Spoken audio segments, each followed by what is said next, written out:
कथावाचक नहीं होते। संत वक्ता नहीं होता, कथा नहीं करता हो।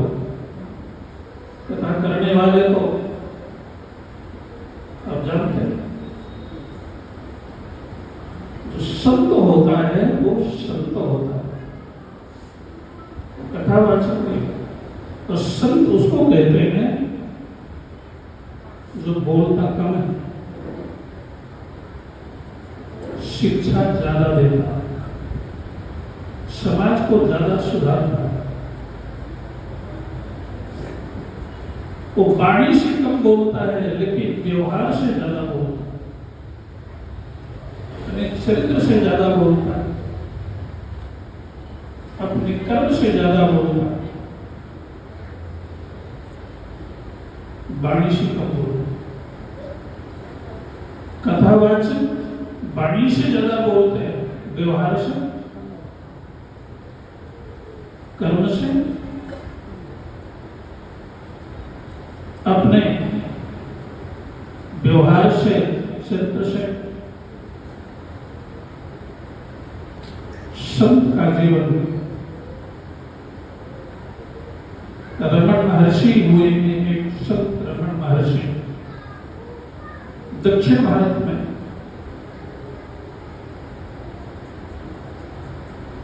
जिसको हमारे बड़े बड़े महापुरुषों ने,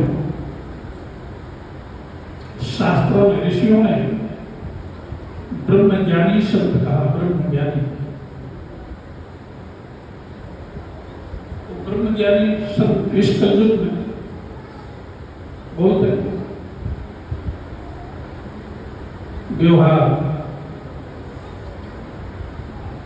किसी ने पूछा गुरुदेव भगवान कैसे प्रसन्न होते हैं,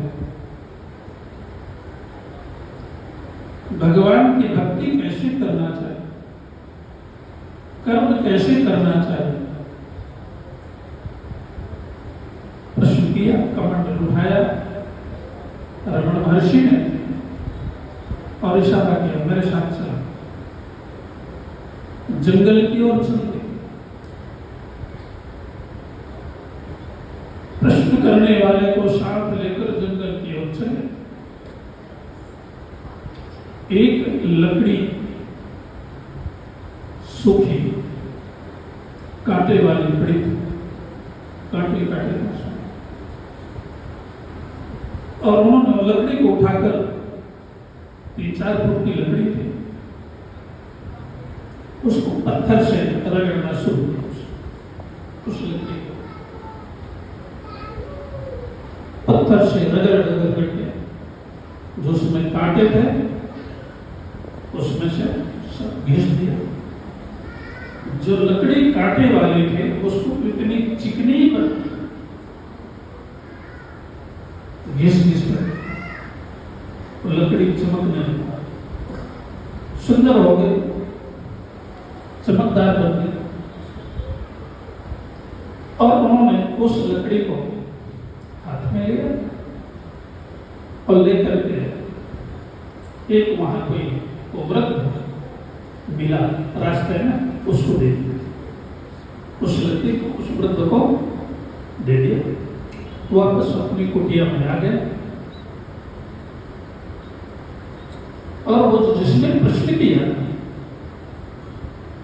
उसके ऊपर मुस्कुरा करके देखा, ठीक है। प्रश्न करने वाला व्यक्ति ने कहा, गुरुदेव मेरे शब्द में है, ज्यादा प्रवचन नहीं, ज्यादा भाषण नहीं, क्या समझ में आ रहा है?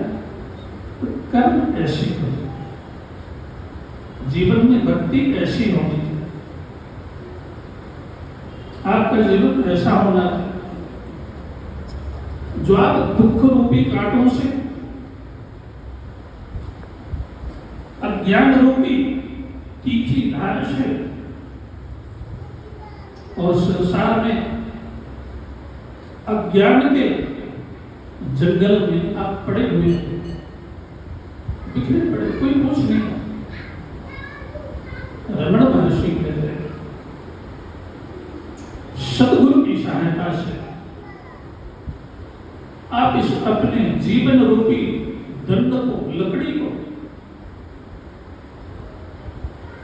ज्ञान के पत्थर में, सिलबट्टे में,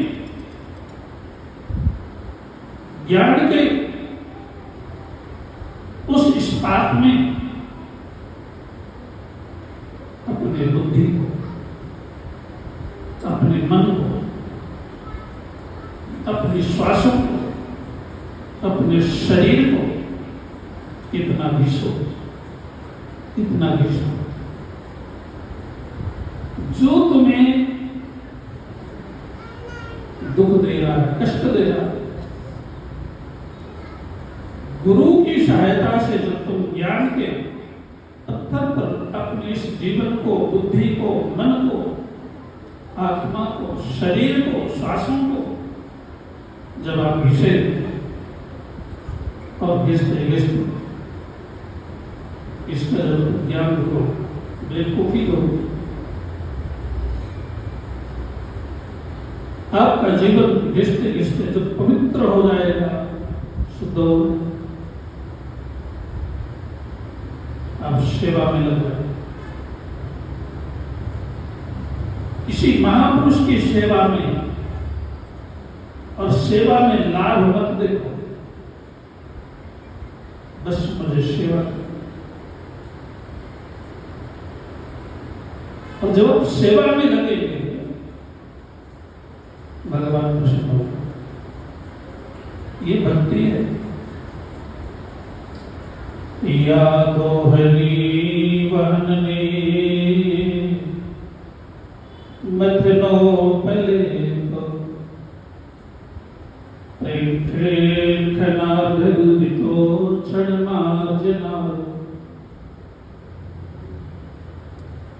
गोपियां कोई माला लेके बैठती नहीं।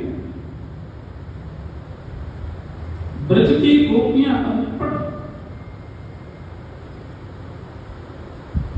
जिनको श्रीमद् भागवत में और देवर्षि नारद अपने भक्ति सूत्र में यथा ब्रज गोपिका नाम, भक्ति कैसे करो? जैसे ब्रज की गोपियां करती हो। गोपियां कोई मंजीरा बजाती है, ढोलक बजाती है। गोपियों की भक्ति कैसे? यादो हनि वहननि मथनो लेप, गाय से दूध दोहन करती है गोपी,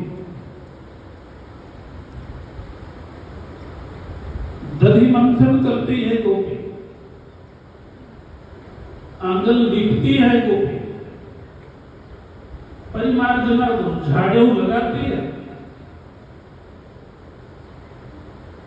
सारे घर के काम, पति के शरण दबाती है, बच्चे को दूध पिलाती है,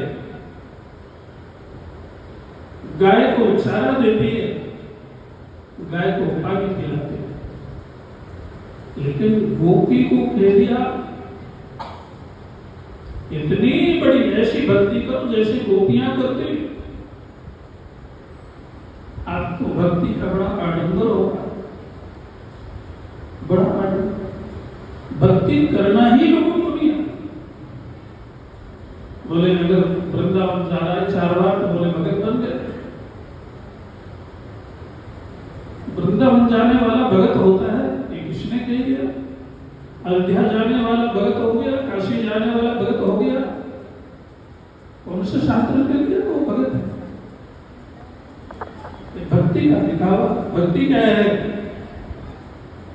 शास्त्र दृष्टि यादो हनि वहननि मथनो लेप। गोपियां कहीं भी जाती है तो घर में घर का सारा काम करती है, लेकिन सारा काम करते हुए चिंतन